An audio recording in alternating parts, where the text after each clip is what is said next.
بسم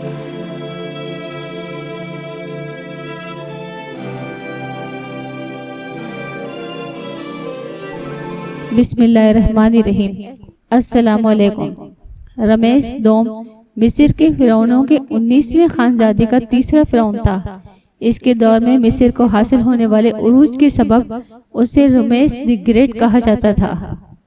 وہ تقریباً 3200 برس قبل پیدا ہوا اور اس نے تقریباً 66 برس مصر پر حکومت کی۔ اس کے دور میں مصر، شام، فلسطین وغیرہ میں فتوحات ہوئی، سلطنت میں خوشحالی آئی اور اس کے والد سیتی اول نے اسے 10 برس کی عمر میں ہی جرنیلی سونپ دی اور 14 برس کی عمر میں شاہی اختیارات بھی مل گئے۔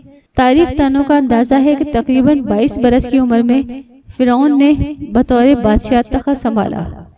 92 برس کی عمر میں وہ فوت ہو گیا۔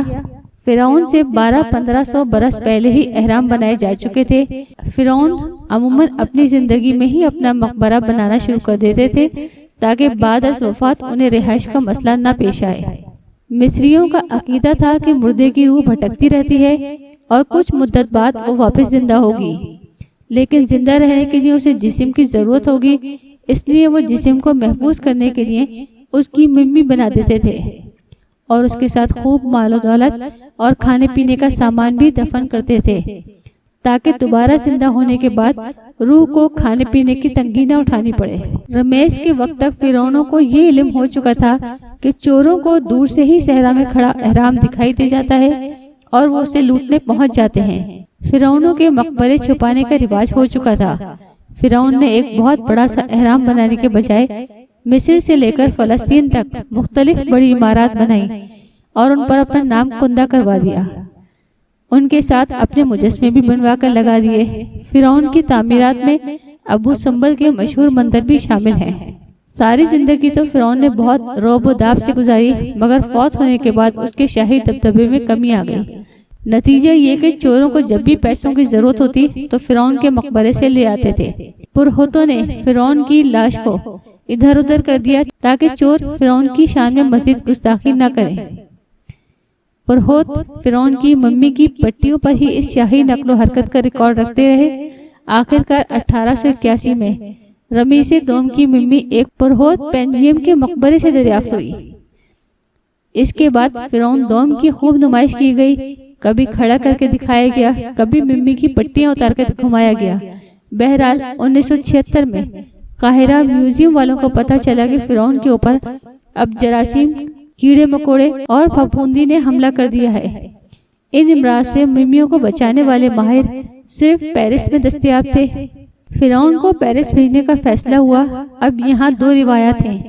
پہلی یہ کہ فرانس کا اس وقت قانون تھا کہ بندہ چاہے زندہ ہو یا مردہ، فرانس میں داخلے کے لیے اس کے پاس پاسپورٹ ہونا ضروری تھا، اور دوسری یہ کہ نپولین کے مصر میں لوٹ مار کے بعد سے مصریوں کی یہ رائے بن چکی تھی کہ فرانسیسی چور اچکے ہیں اور وہ ان کے سب سے بڑے فرعون کو دبا کر بیٹھ سکتے تھے۔